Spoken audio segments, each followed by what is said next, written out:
Graça e paz, queridos.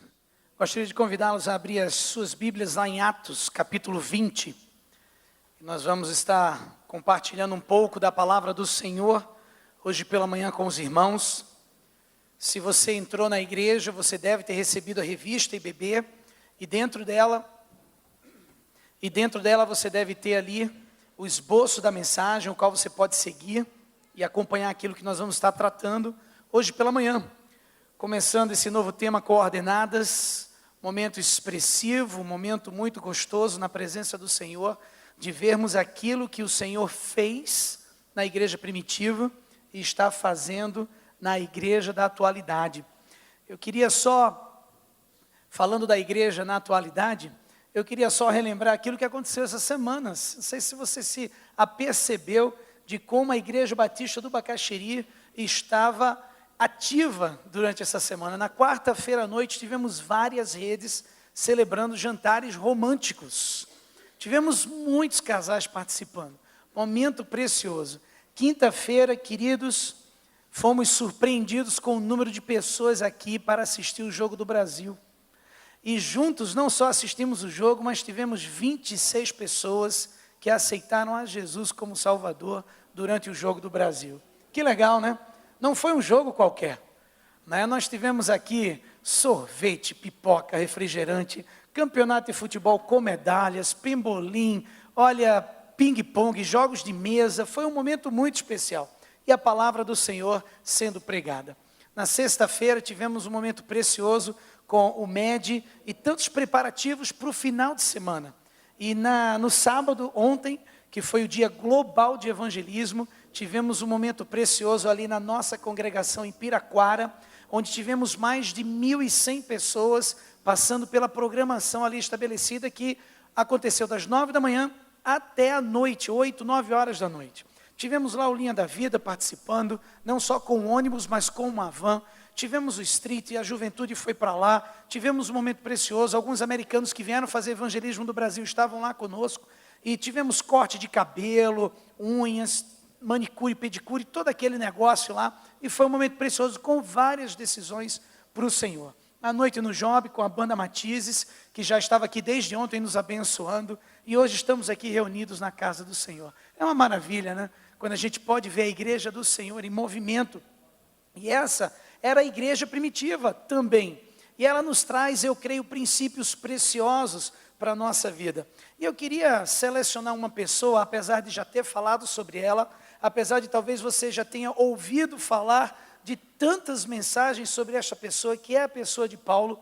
Eu queria tratar um pouco mais sobre a vida dele ali na igreja primitiva, ali naquele início da caminhada com o Senhor. Olha só, a palavra do Senhor, ela nos diz em Atos, no capítulo 20, a partir do versículo 17, o seguinte: de Mileto, Paulo mandou chamar os presbíteros da igreja de Éfeso. Quando chegaram, ele lhes disse: vocês sabem como vivi todo o tempo em que estive com vocês, desde o primeiro dia em que cheguei à província da Ásia. Servi ao Senhor com toda a humildade e com lágrimas, sendo severamente provado pelas conspirações dos judeus. Vocês sabem que não deixei de pregar-lhes nada que fosse proveitoso, mas ensinei-lhes tudo publicamente, de casa em casa. Testifiquei, tanto a judeus como a gregos, que eles precisam converter-se a Deus com arrependimento e fé em nosso Senhor Jesus. Agora, compelido pelo Espírito, estou indo para Jerusalém, sem saber o que me acontecerá ali. Só sei que em todas as cidades o Espírito Santo me avisa que prisões e sofrimentos me esperam. Todavia, não me importo, nem considero a minha vida de valor algum para mim mesmo, se tão somente puder terminar a corrida e completar o ministério que o Senhor Jesus me confiou, de testemunhar do Evangelho da graça de Deus. Queridos, que palavra de Paulo. Paulo tinha uma vocação. Paulo tinha sido separado para um propósito do Senhor. E a pergunta é, como igreja na atualidade, já que na igreja primitiva podemos ver isso com tanta clareza, na igreja da atualidade, você e eu temos sido vocacionados? Você entende que aceitar a Jesus Cristo como seu Salvador pessoal, você automaticamente é chamado, você é vocacionado. Você sabe o que é vocação? Vocação é o ato de ser chamado, ou predestinado para um determinado fim, uma inclinação ou predisposição para certo gênero da vida, profissão, estudo ou arte, ou ainda talento, jeito ou uma queda para o negócio. Vocação, o ato de ser chamado. Você foi chamado. Você foi chamado para uma vida diferente de toda aquela que você já experimentou antes de conhecer a Jesus Cristo. Sim, você foi chamado. E chamado assim como Paulo foi chamado. Muitas vezes, nós podemos nos inspirar na própria história de Paulo. Paulo, ele tem uma inspiração muito sadia, que nós podemos hoje nos inspirarmos também nela. O ministério dele impactou o mundo. Naquela igreja primitiva, foi um servo do Senhor, que não só entendeu que era igreja, mas cumpriu o chamado por ser igreja. Ele não só impactou o mundo, mas ele impactou o mundo apesar de, e sabe do que, queridos? Apesar de sofrimentos, apesar de desapontamentos, apesar de perseguições, Paulo, ele focou naquilo que Jesus Cristo tinha chamado-o a fazer. Ele não abriu mão por causa das lutas do dia a dia, por causa do ativismo do dia a dia, muitas vezes profissional e pessoal, que nos tira do foco de servirmos ao Senhor, assim como aqueles na igreja primitiva lá em Atos. As coordenadas dadas por Deus para cada um deles foram recebidas com muita propriedade, seriedade, e delas eles não se afastavam, mas prosseguiam em fazer a obra do Senhor. E é tão bom ver que de todas essas programações que lhes falei, de quarta até hoje, em todas elas, adivinha, tínhamos tantos vocacionados participando. E a gente pensa em vocacionado, a nossa mente nos leva ao obreiro, ao seminarista, ao pastor. Deixa eu contar uma história para vocês. Você já ouviu algo chamado sacerdócio de todo crente? Você é um sacerdote no Senhor. Você é um chamado do Senhor. Você é um vocacionado pelo Senhor para fazer a sua obra. E muitas vezes, queridos, nós sufocamos por causa das situações do dia a dia. Eu queria trazer uma palavra para você, que está registrada lá em 2 Coríntios. Você pode abrir a Bíblia lá? 2 Coríntios, no capítulo 11. Eu queria com você ler esse texto. É um texto longo, mas eu tenho certeza que vai abençoar a tua vida. Sabe por quê? Quando a gente começa a tirar o nosso olho do nosso próprio umbigo, e a gente começa a olhar as situações ao nosso redor, sabe o que acontece? A gente começa a ver que, cara, o que a gente está vivendo não é tão ruim assim não, hein? Tem coisas piores. E você olha ao redor e você diz assim, cara, aquele fulano lá está naquela luta e ele está firme lá servindo ao Senhor. Sabe, ontem eu estava lá em Piraquara e eu estava conversando com um gringo que estava lá, e aí, trocando umas ideias com ele, eu perguntei, e aí, como é que foi esse negócio de você vir para o Brasil aqui durante a Copa? Ele disse, pastor, foi Deus que me chamou para esse negócio. Sabe, eu estava numa loucura, porque no trabalho eu estava tendo um problema tal, com meu chefe assim, e aí quando eu estava para sair, descobri que a minha esposa estava doente, e aí quando eu estava para viajar, no dia anterior, meu filho baixou ao hospital, e assim, foi uma loucura e tal, mas eu não quis abrir mão do meu chamado. Eu achei tão interessante aquela palavra dele. Ele disse, independente do que estava acontecendo em casa, eu entendi que deveria estar aqui.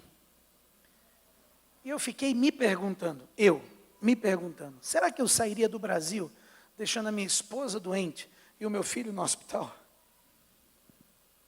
Olha só, versículo 22, 2 Coríntios 11, 22. Isso é Paulo falando, hein? São eles hebreus? Eu também. São israelitas? Eu também. São descendentes de Abraão? Eu também. São eles servos de Cristo? Estou fora de mim para falar desta forma. Eu ainda mais. Trabalhei muito mais. Fui encarcerado muitas vezes. Fui açoitado mais severamente e exposto à morte repetidas vezes. 5 vezes recebi dos judeus 39 açoites.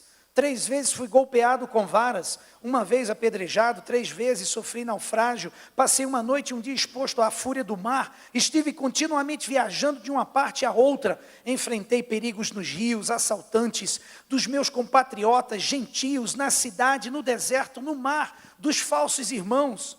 Versículo 27, trabalhei arduamente, muitas vezes fiquei sem dormir, passei fome e sede, e muitas vezes fiquei em jejum, suportei frio e nudez. Além disso, enfrento diariamente uma pressão interior, a saber, a minha preocupação com todas as igrejas. Quem está fraco? Que eu não me sinta fraco. Quem não se escandaliza? Que eu não me queime por dentro. Se devo orgulhar-me, que seja nas coisas que mostram a minha fraqueza. O Deus e Pai do nosso Senhor Jesus, que é bendito para sempre, sabe que não estou mentindo. Em Damasco, o governador nomeado pelo rei Aretas mandou que se vigiasse a cidade para me prender. Mas de uma janela na muralha fui baixado numa cesta e escapei das mãos dele. E a gente poderia talvez ver outros versículos que demonstrassem o quanto Paulo foi perseguido, o quanto ele sofreu, o quanto ele teve que enfrentar como desafios na sua vida e que poderiam ter tirado ele do foco dele, do chamado dele, da vocação dele. E aí a pergunta que eu creio que já fica para a gente nesse início de mensagem, será que não tem coisas tão pequenas, tão bobas, tirando a gente daquilo que Deus nos chamou para fazermos? Será que como igreja a gente não tem aberto mão das coisas que são tão importantes para a gente, por tantas bobeiras, e às vezes bobeiras que não se comparam a essas aqui? Você já ficou no mar por um dia? Eu nunca fiquei. Quer dizer, eu já fiquei. Comendo uma agulhinha frita, tomando uma Coca-Cola gelada. Eu fiquei. Você já foi apedrejado? Ontem eu fui de moto para Piraquara. Estava querendo testar a poçante, então peguei uma BRzinha com ela. E esqueci a minha luva. Gente, só umas pedrinhas pequenininhas. Quem tem moto vai saber o que é que eu estou falando. Mas pegava aqui, ó. Eu estou aqui com uns 2 buraquinhos. E doía tanto. Imagina aquela pedra sendo arremessada com aquele ódio.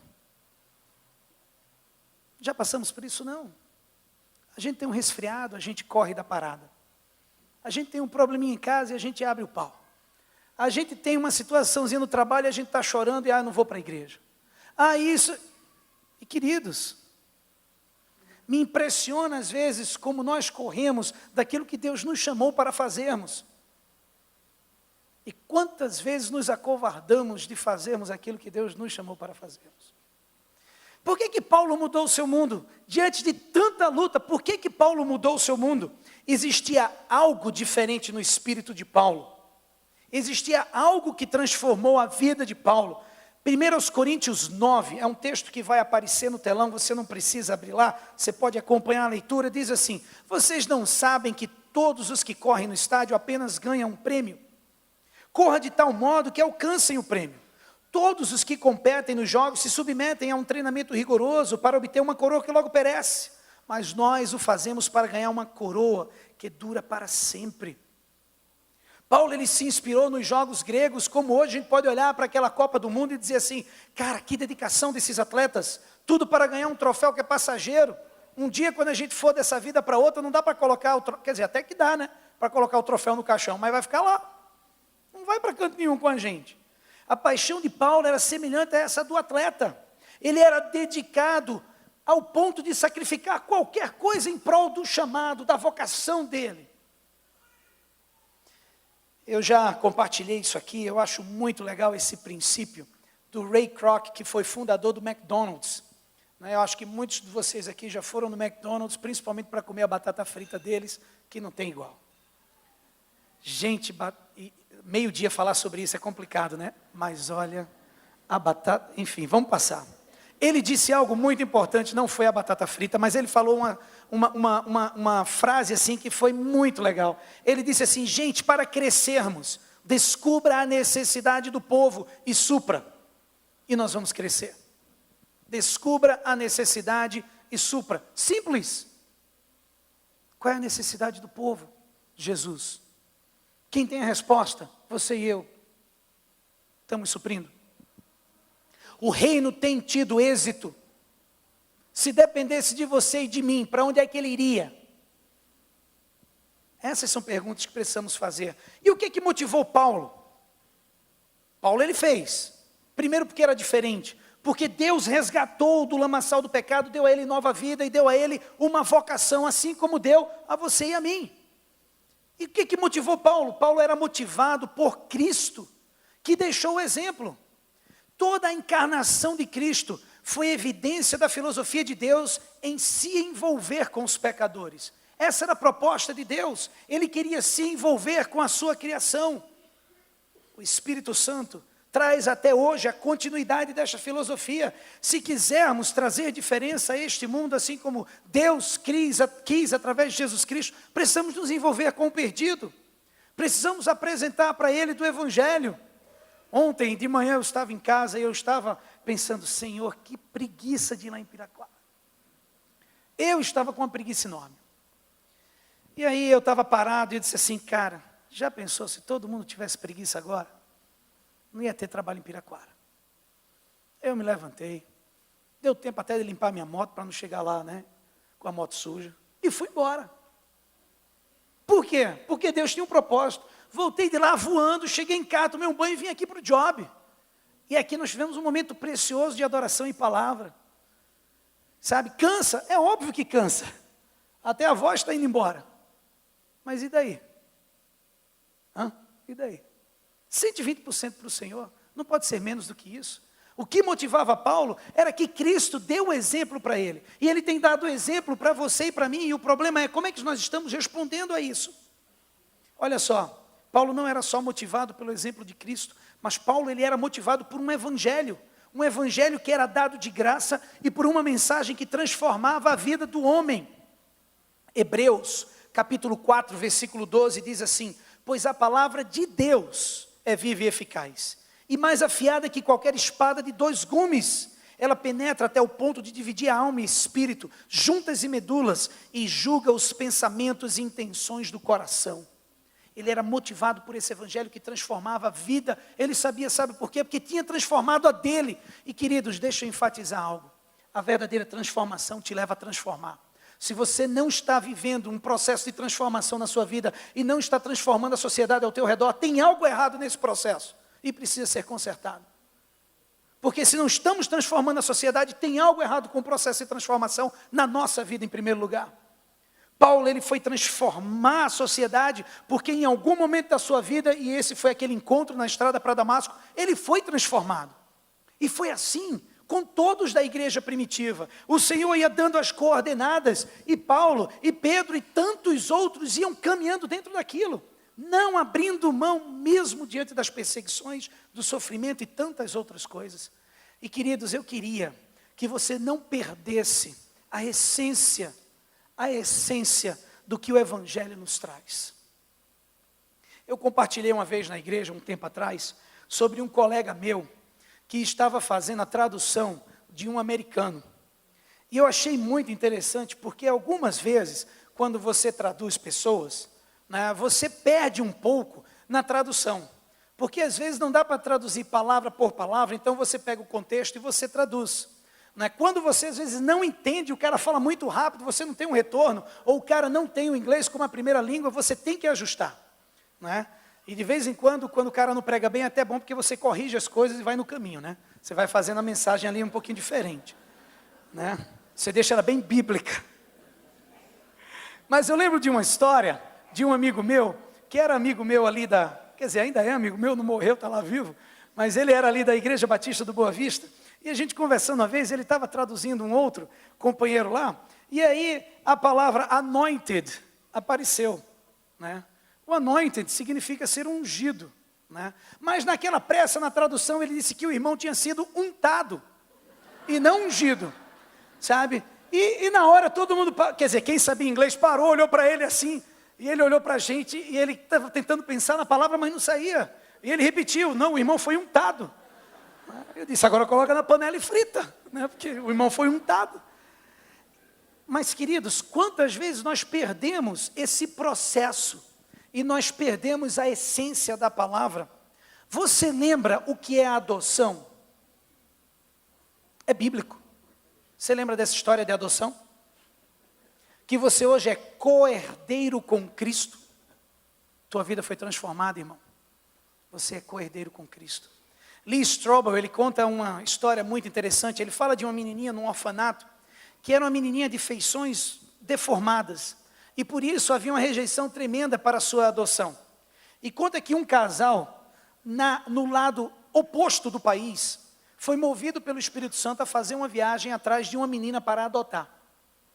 E ao chegar justamente neste orfanato, e ao olharem as crianças que eles estavam brincando, para onde é que o Espírito Santo dirigiu eles?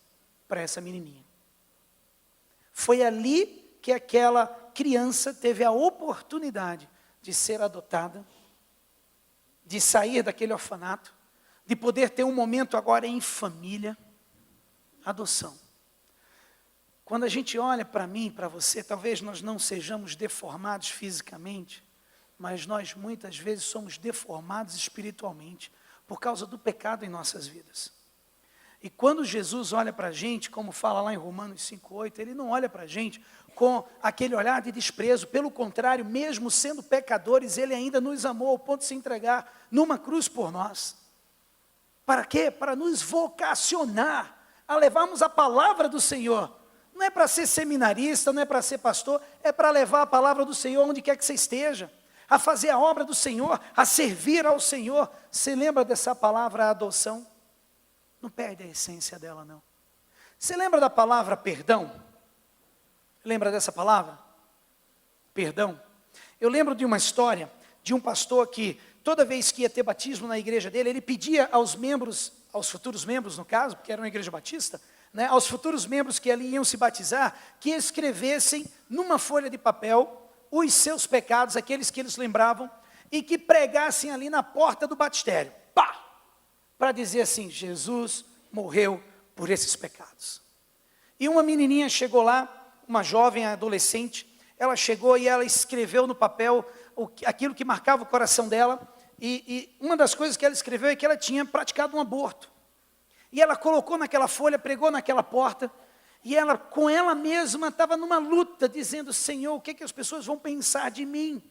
O que as pessoas vão pensar de uma adolescente que abre mão de uma criança e faz um aborto, e etc, etc.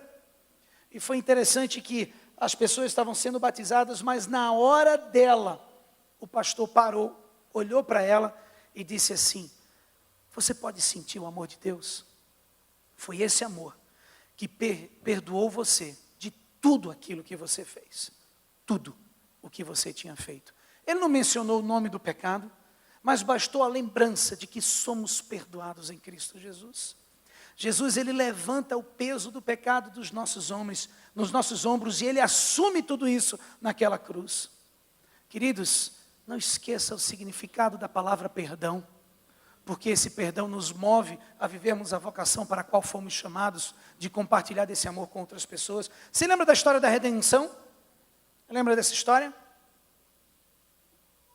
Eu já compartilhei aqui na igreja essa citação, essa ilustração, perdão, mas eu acho muito legal. Billy Moore, ele era um rapaz que nasceu numa família loucona, se envolveu com drogas, foi assaltar um banco e no assalto terminou matando uma pessoa. Foi preso, condenado à morte, né, e passou por todo aquele processo, mas durante o tempo dele na prisão, antes da sua condenação, né, antes de ir para a cadeira elétrica, ele foi salvo por Jesus. Uma igreja que foi fazer um trabalho na prisão, levou o evangelho e ele aceitou a Cristo e a sua vida mudou, mas mudou completamente. Queridos, completamente a vida do homem mudou. Ele se tornou prisioneiro exemplar, inclusive saiu em matérias no jornal. E ele estava sendo usado para ser inspiração a outras pessoas. E ele, em nenhuma das suas falas, mencionava o ser perdoado da sua execução. Mas em todas ele dizia assim: eu sou livre, apesar de estar preso e indo para a morte. Mas eu tenho vida eterna. E ele compartilhava isso com todo mundo. 2 dias antes, ele recebeu o indulto do governador, sendo liberto da sentença de morte. E ele ali pôde ser solto sob liberdade condicional, e hoje é um homem de Deus, não é pastor, mas é um homem que entendeu a sua vocação e ele voltou para o sistema penitenciário para pregar o evangelho aos presos. Sabe, palavra redenção, lembra você alguma coisa? De que Cristo pagou no teu lugar. Redenção era a palavra usada para que pessoas como, talvez, negociantes da época, fossem lá, comprassem escravos e os tornassem livres. Muita gente fazia isso. Principalmente no processo de abolição, eles iam lá, tinham dinheiro, eles compravam escravos e davam para eles a liberdade. Foi o que Cristo fez conosco. Ele comprou, ele pagou aquilo que era para a gente ter pago. E nos deu a liberdade com isso. E muitas vezes esquecemos essa mensagem preciosa do Senhor. Sabe, para Paulo, o evangelho não era só uma comissão. O evangelho para ele era uma obrigação. Contudo, quando prego o evangelho, não posso me orgulhar, pois me é imposta a necessidade de pregar, e ai de mim se não pregar o evangelho, porque se prego de livre vontade, tenho recompensa. Contudo, como prego por obrigação, estou simplesmente cumprindo uma incumbência a mim confiada. Cara, que palavra! E olha, não pense que Paulo não sacrificou. Paulo sacrificou muito para poder viver a sua vocação. 1 Coríntios 9 fala que ele abriu e entregou o direito de comer e beber. Se esses fossem interferir no crescimento do novo convertido, ele diz no versículo 4 de 1 Coríntios 9, não temos nós o direito de comer e beber? Paulo entregou o direito de se casar. No versículo 5 ele diz assim, não temos nós o direito de levar conosco uma esposa crente, como fazem os outros apóstolos, os irmãos do Senhor e Pedro? Ele abriu mão disso. Paulo entregou o direito de receber salário. Essa pesa, né? Já que o próprio Senhor lhe disse que o evangelista deve viver do evangelho. 1 Coríntios 9,6 diz, ou será que só eu e Barnabé temos o direito de receber sustento sem trabalhar? Paulo entregou a sua liberdade, queridos. Ele se adaptou às culturas das nações que alcançava, para que desta forma pudesse alcançá-las de forma eficaz. Olha o que diz 1 Coríntios 9, partido 10, porque embora seja livre de todos, fiz-me escravo de todos, para ganhar o maior número possível de pessoas. Tornei-me judeu para os judeus, a fim de ganhar os judeus. Para os que estão debaixo da lei, tornei-me como se estivesse sujeito à lei, embora eu mesmo não esteja debaixo da lei, a fim de ganhar os que estão debaixo da lei.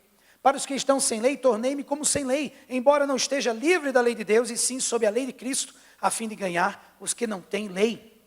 Para com os fracos, tornei-me fraco para ganhar os fracos. Tornei-me tudo para com todos, para de alguma forma salvar alguns. Faço tudo isso por causa do evangelho, para ser coparticipante dele. No versículo 15, sabe o que é que ele diz? Mas eu não tenho usado de nenhum desses direitos. Ele abriu mão de tudo. E a pergunta é, o que é que tem te prendido? O que é que tem te impedido de fazer a vontade do Senhor? De viver a tua vocação, o teu chamado, de compartilhar, de servir e de amar o próximo. Em último lugar, faça tudo o que puder, com exceção de pecar, para alcançar as pessoas com o evangelho. A recompensa por ganhar uma pessoa para Cristo não está baseado no número de pessoas que você ganha, mas na paixão com a qual você ganha. Olha só, 1 Coríntios 15, 58 diz assim, portanto, meus amados irmãos, mantenham-se firmes e que nada os abale, sejam sempre dedicados à obra do Senhor, porque vocês sabem que no Senhor o trabalho de vocês não será inútil. Algumas dizem, não será vão, vale a pena, vale a pena. Interessante que quando a gente se desdobra, Deus abençoa. A mãe de John Wesley foi perguntada sobre qual dos seus 17 filhos era o favorito dela. 17 filhos. Não tinha televisão, né? E o que é que ela falou? Ela disse, aquele que está doente até que fique bom. E aquele que ainda não retornou para casa até que retorne. Este é o favorito. Harry Bower, ele falou algo muito interessante. Ele disse assim, o trabalho do Espírito Santo na igreja. O trabalho do Espírito Santo na igreja é a evidência do caráter de Deus na nossa missão para com os pecadores. A pergunta é, como você tem vivido a sua vocação? como você tem vivido a palavra do Senhor? Você tem causado impacto na sua geração e nesta sociedade? A gente tem muita coisa com que se preocupar, você sabia disso? É legal, né, a gente assistir jogo do Brasil e torcer, eu curto muito, né? Curto muito. Mas na Veja do domingo passado me trouxe algo que eu fiquei preocupado. E eu compartilhei sexta-feira, compartilhei ontem com os jovens e compartilho com vocês. A Veja dessa capa aqui, ó, depois você pode olhar, né? Página 59, diz assim, olha só. Sob o pretexto de aumentar a participação popular nas decisões de governo, Dilma assinou o decreto que instituiu a Política Nacional de Participação Social e o Sistema Nacional de Participação Social. O Executivo propõe que todos os órgãos de administração direta ou indireta tenham em suas instâncias decisórias conselhos formados por representantes da sociedade civil. Na forma, tudo muito democrático. Na prática, o conceito de sociedade civil, amplo demais para ser definido com justeza, se transforma nos chamados movimentos sociais, aqueles grupos aparelhados pelos radicais de esquerda, como o MST, as ligas camponesas e o segundo time vasto de idealistas que lucram com o próprio ideal ou querem que os brasileiros que trabalham duro se responsabilizem por sua sobrevivência. São os quilombolas, os sem isso e sem aquilo. Pelo decreto presidencial, esse pessoal colonizaria os ministérios, autarquias, agências reguladoras, empresas de economia mista, enfim, quase toda a máquina administrativa do Estado. Decreto presidencial. Estava falando para os adolescentes, sabe por quê? Muitos têm 16 anos e vão voltar em outubro. Estava falando para os jovens que têm que ter uma consciência política. Mas sabe como é que a gente transforma isso? Não é só falando sobre isso, mas é vivendo a vocação para a qual nós fomos chamados. A pergunta é, você tem vivido aquilo que Deus te separou para ser? Talvez hoje você precise parar diante do Senhor e dizer, Senhor, o que é que Tu tens para mim? Eu quero relembrar aqueles momentos preciosos na Tua presença. Eu quero relembrar o chamado de Deus para a minha vida. Eu quero ser mais uma vez movido. Talvez aqui nós tenhamos pessoas que rejeitaram o chamado ministerial. Eu tenho um amigo que se tornou professor da Universidade Federal de Pernambuco. Se tornou um cara top na área de odontologia. Ele estudou comigo. Ele dedicou a sua vida ao tempo integral no ministério, no mesmo culto que eu. Ele estava lá na frente junto comigo. E enquanto ele entendia de Deus, essa foi a sua frase, para onde ele deveria ir, ele foi fazendo odonto. E se formou. E era um cara competente. E foi fazendo cursos, e foi aprimorando. E se tornou professor da faculdade. E casou. E estabeleceu um nível e um padrão de vida excelente. E estando com ele, numa das minhas viagens a Recife, ele disse para mim assim, André, eu sou infeliz. Com tudo que eu tenho, eu sou infeliz. Eu hoje quase não consigo enxergar a possibilidade de entrar para o ministério. Talvez alguns de vocês estejam aqui nessa, pensando, eu acho que é tarde demais para eu me envolver com um chamado que é o além de pregar o Evangelho, mas me dedicar integralmente ao ministério. Talvez hoje você precisa fazer igual alguns lá na igreja primitiva que recebeu coordenadas do Senhor. Coordenadas são fundamentais na nossa caminhada com o Senhor. O que é que Ele tem te entregue que você tem esquecido ou abandonado? Talvez você esteja aí e você nunca levou ninguém a Cristo. Nunca você teve o prazer de ver alguém se convertendo com você. E você orando, e intercedendo, e caminhando na sua paternidade espiritual, e abençoando e discipulando aquela pessoa. Talvez alguns de vocês nunca se levantaram para pregar o Evangelho na repartição onde você trabalha, na escola onde você estuda. Hoje o Senhor está te relembrando, será que não está na hora de se derramar novamente na presença do Senhor e buscar dEle as coordenadas, como elas eram antigamente? Não mudou. Uma das coisas que eu aprendi no quartel é prato 3-2, tambor 1 no 00. Milico sabe o que é que eu estou falando. prato, 3-2, tambor 1-0-0. A pergunta é, são coordenadas que nos manterão no caminho com o Senhor. Você lembra daquilo que Deus um dia te falou? Você está pronto a retomar com Ele? Porque hoje pela manhã, esse é o desafio. Eu queria orar com você. Você poderia aí onde você está, abaixar a sua cabeça, fechar os seus olhos? Ser igreja é isso, querido.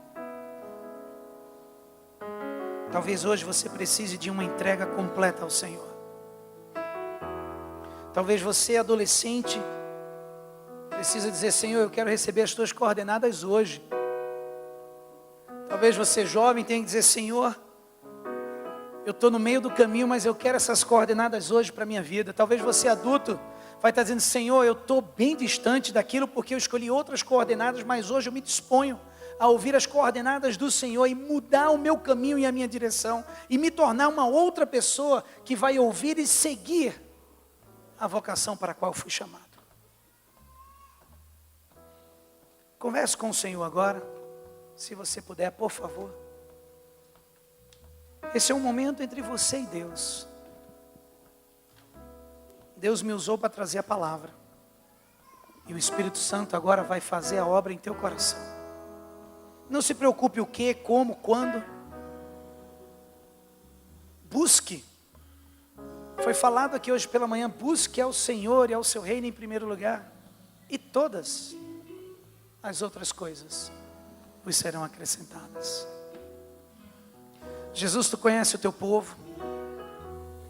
Jesus, tu sabes o quanto precisamos, ó Deus, de encorajamento para seguirmos no caminho proposto por tua palavra para as nossas vidas. Tu sabes, ó Pai, o quanto nos distrai, o quanto nos tira do caminho e do abandono da vocação recebida, do chamado recebido. Tu sabes, ó Pai, dos desafios, ó Deus, da nossa situação real como pai, como mãe, como filho, filha. Tu sabes, ó Deus, das perseguições e sofrimentos que temos e às vezes tantas marcas que carregamos e que Satanás às vezes quer colocar sobre nós, dizendo, olha, você não tem condição de fazer isso. Ó Jesus, levanta homens e mulheres, ó Pai, como tu fizestes, ó Deus, na igreja primitiva e tens feito em tantos lugares. Levanta homens e mulheres desta igreja, Senhor, com um propósito maior de se entregar, ó Deus, ao tempo integral no ministério. Levanta, ó Pai, homens e mulheres, jovens, adolescentes, crianças, que vão seguir a tua vocação, que vão seguir o teu chamado, que a tua palavra nos confronta perguntando como eles ouvirão se não há quem pregue. E quão formosos são os pés daqueles que vivem o seu chamado, que anunciam do Evangelho. Ó Jesus, nos tira, ó Deus, as distrações. E como Paulo, Senhor, nos ajuda a perseverarmos. Como Paulo, Senhor, nos ajuda a termos, ó Deus, a pele grossa para aguentarmos as pancadas do dia a dia com o Espírito Santo em nós. Ó Senhor, tu sabes, ó Deus, e conheces a nossa vida. E sabes as lutas que estamos travando hoje. Então, Senhor, da tua forma, ministra. De acordo com as tuas riquezas em glória, ó Deus, ministra aos nossos corações hoje. E que possamos hoje pela manhã nos derramarmos na tua presença. Nós oramos assim no nome precioso de Jesus. Amém. Queria te convidar a se colocar de pé. Você pode se colocar de pé hoje? Nesse momento? Eu queria fazer um desafio a você. Esse é o tipo do desafio que muitas vezes precisa ser respondido publicamente. Você pode dizer, pastor, eu estou aqui no meu lugar, eu entendi a mensagem e eu estou dentro. Mas a gente, ser humano, nós somos complicados, né? O convite público e a decisão pública, ela nos ajuda a termos uma igreja por trás de nós, orando, abençoando e encorajando nos tempos de dificuldade. Por isso eu queria te desafiar. Se o Senhor falou ao teu coração hoje, e você quer retomar com o Senhor, o teu chamado. Talvez retomar com o Senhor a proposta que Ele estabeleceu para você e que você abriu mão há muito tempo atrás. Você sabe o que é, eu não sei, mas você sabe o que é. Eu queria que você publicamente pudesse fazer isso. Que você pudesse sair do seu lugar, chegar aqui na frente, se colocar de joelhos e dizer assim: Senhor, eu lembro, e me perdoa por ter aberto mão, mas hoje eu quero retomar contigo. Eu não sei o que Deus tem para você, mas eu queria que você só fosse obediente e vivesse aquilo que um dia você decidiu viver, que foi para a honra e glória do teu Senhor, do nosso Deus. Eu vou pedir para que a recepção feche as portas, e enquanto a banda começa a tocar, eu quero fazer um desafio para você. Deixe-nos interceder por sua vida. Vem aqui à frente, se coloque de joelhos. Nós queremos orar por você e queremos ser parceiros seus nessa caminhada, vivendo a vocação para a qual fomos chamados. Se derrame na presença do Senhor. Deixe Ele falar o seu coração. Amém. Glória a Deus. Pode sair do seu lugar e vir aqui. Eis-me aqui outra vez, Aleluia, Jesus. diante de ti abro meu coração, meu clamor tu escutas e fazes cair as barreiras em mim. Esse é o Senhor, e dizes palavras de amor e esperança sem fim. Ao sentir o teu toque, por tua bondade libertas meu ser.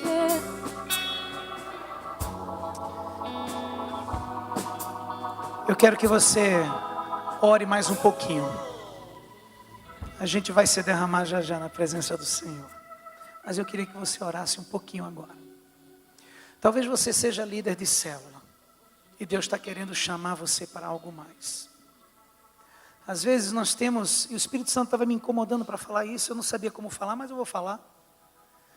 Às vezes nós temos vivido um peso do ser líder. Satanás, ele é tão astuto, ele tem anos de experiência tentando o ser humano. E ele conseguiu colocar na nossa cabeça de que ser um líder, de que ser alguém chamado e vocacionado por Deus é um peso. Isso é mentira de Satanás, meus queridos. Participar do reino de Deus é um privilégio. É óbvio que tem pesos, que tem lutas e dificuldades. E temos ouvido um evangelho mentiroso sendo pregado, sabe qual é?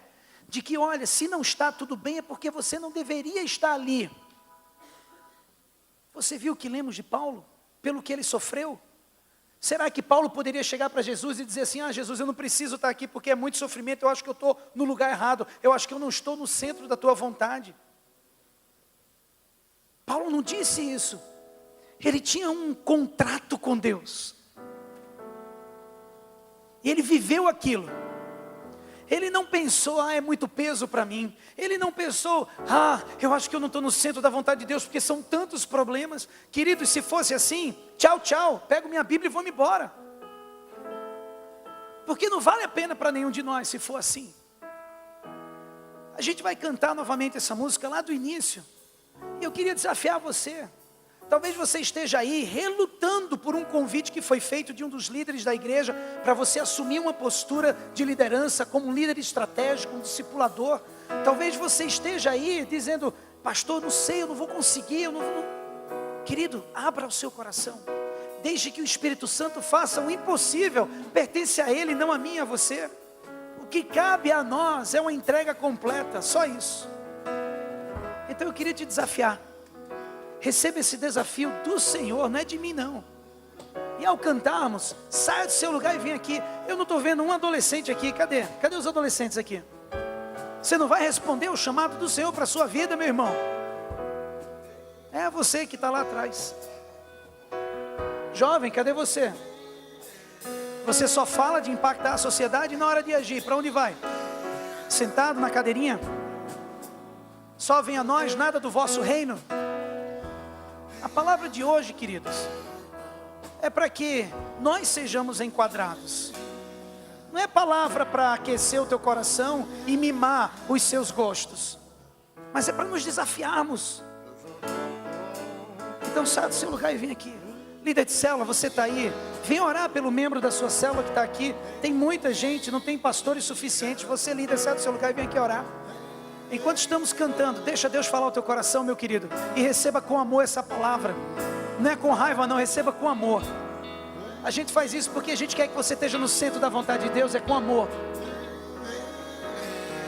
Eis-me aqui outra vez.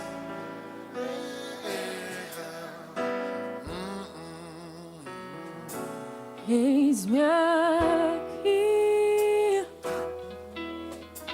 outra vez diante de ti, abro meu coração, meu clamor, tu escutas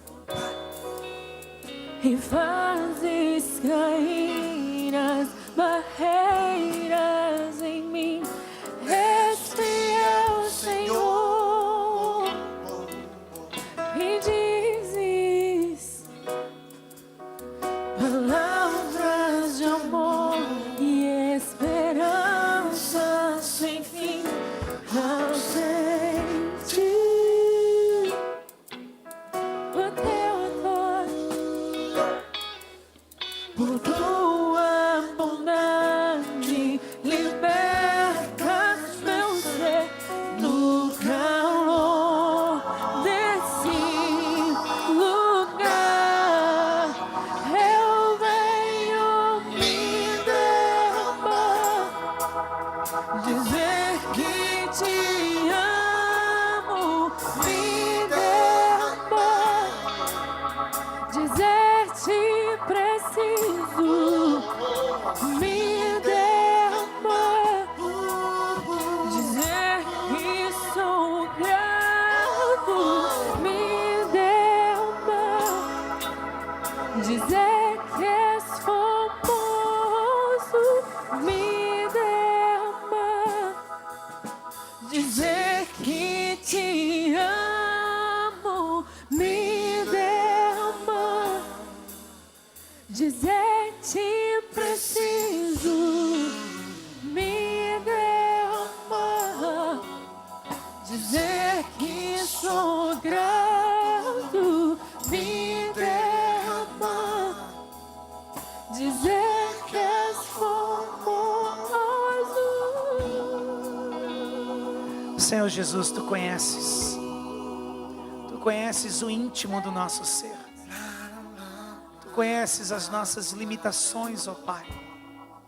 Conheces as nossas lutas, sofrimentos, os nossos medos e receios de abrir mão de tudo aquilo que construímos durante tantos anos, de sonhos estabelecidos por nós mesmos. Nós temos medo de abrir, ó Deus, e fracassarmos. E Senhor, clamamos, ó Pai, nos dá uma confiança sobrenatural, ó Deus, que provém de um relacionamento íntimo contigo. Ó Deus, desenvolve em nós esse relacionamento, para que possamos tomar decisões que venham realmente, Senhor, a glorificar o Teu santo nome. Que não venhamos, ó Deus, a nos satisfazer com o bom, sabendo que o melhor só vem com Jesus. Ó Pai, transforma a nossa forma de entender, a nossa forma de enxergar, a nossa forma de viver o reino de Deus. Ó Jesus, que Tu possas hoje, Senhor, limpar-nos, talvez de lutas e preconcepções errôneas, ó Deus, sobre a Tua palavra, sobre chamado, sobre sofrimento, sobre adversidade. Nos ajuda, ó Deus, independente das tempestades ao nosso redor, a permanecermos firmes do propósito e seguirmos com a coordenada dada por Deus. ó Deus, de poder viver o Evangelho de Jesus até as últimas consequências, nos entregando 120% para o Senhor. Tu conheces essas pessoas que estão aqui de joelhos, esses que vieram à frente, esses que estão com os corações quebrantados. Ó Pai, eu peço, Senhor, que Teu Santo Espírito possa fazer um rebuliço e mudar as coisas de lugar, e mudar as prioridades. Senhor, assim como o dia Tu fizeste comigo, fazes, ó Deus, com estes que aqui estão. Que daqui saiam colegas meus de ministério, para o louvor da Tua glória. Que aqui, ó Deus, saiam colegas minhas de ministério, Senhor, para o louvor da Tua glória. Que saiam daqui, ó Deus, homens e mulheres, que independente do que venha pela frente, vão estar firmes na vocação para a qual foram chamados. Em qualquer tempo, em qualquer lugar. Ó Deus, há aqueles que foram chamados e desafiados, ó Deus, a uma posição de liderança. Senhor, ajuda-os, ó Deus, baseados na promessa da Tua palavra que estaria conosco, a assumirmos um propósito de estarmos juntos nessa liderança da Tua igreja, para causarmos diferença, crescimento, e que possamos, ó Deus, ser uma igreja que vive a sua vocação, uma igreja que vive o seu chamado. Eu Te louvo, Senhor, pela liberdade que temos de abrir a Tua palavra e compartilhar. Te louvo, Jesus, pela vida de Paulo, que Tu deixastes ali, ó Deus, registrado, para nos encorajar como um dia de hoje. E Senhor, fazes, ó Deus, o Teu milagre na vida de cada um dos meus irmãos e irmãs que estão aqui na frente. Nós não temos as respostas, mas Senhor, Tu tens. E maior, ó Deus, é o que está em nós do que aquele que está no mundo. Ó Deus, a Tua palavra nos fala que caminhamos em triunfo, então é baseado nessa promessa que queremos caminhar. Ó Deus, simplesmente dependendo de Ti. Tira de nós, ó Deus, a influência do inimigo que nos afasta do Teu chamado. E fazes de nós uma igreja sensível, ó Deus, àquilo que Tu tens para cada um. E essa é a minha oração. No nome precioso de Jesus. Amém. Amém. Eu queria que você pudesse receber esses irmãos aí com um grande abraço. Você pode fazer isso? Receba ele com um abraço apertado. Diga assim: meu irmão, estamos juntos nesse chamado. Queremos caminhar de perto um com o outro. Aleluia. Siga aquilo que Deus te chamou para seguir.